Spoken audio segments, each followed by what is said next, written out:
In today's video, I'm going to teach you how to add people to your Google Drive folder. Understanding how to share folders in Google Drive is essential for efficient collaboration, whether you're working on a team project, sharing resources for a class, or managing files in your personal or professional life.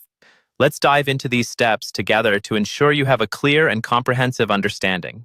First, begin by opening up your web browser and navigating to the Google Drive website.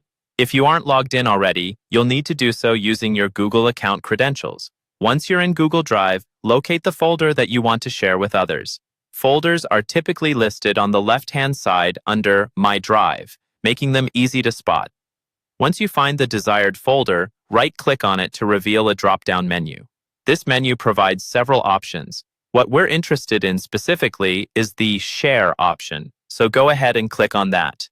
A new window or dialog box will open, presenting you with sharing settings. In the sharing settings, you'll see a text box at the top.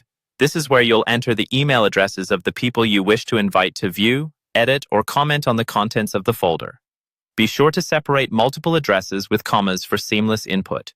It's vital to ensure you have the correct email addresses, as this directs Google to which accounts should have access. One of the most important things to decide is the level of access you want to grant. Just below the email input section, you'll find permission settings. These determine what actions others can take in the folder. You can choose from Viewer for those who only need to look at the contents, Commenter for those who might want to give some feedback, or Editor for full permission to add, edit, or delete files. It's a good idea to carefully consider each person's needs and only grant editing rights to those who truly require it. Once you've configured the permissions to your satisfaction, take a moment to craft an optional message.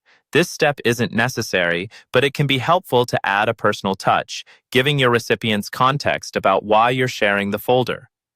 After finalizing your message, you'll click Send to dispatch your invitations. Congratulations! You've successfully shared your Google Drive folder with others. You can now rest easy knowing that everyone who needs access to the files has it. If you ever need to modify permissions in the future, you can revisit these settings and make adjustments as necessary. Sharing with Google Drive is a powerful way to collaborate and manage projects efficiently, unlocking new potentials for teamwork and organization.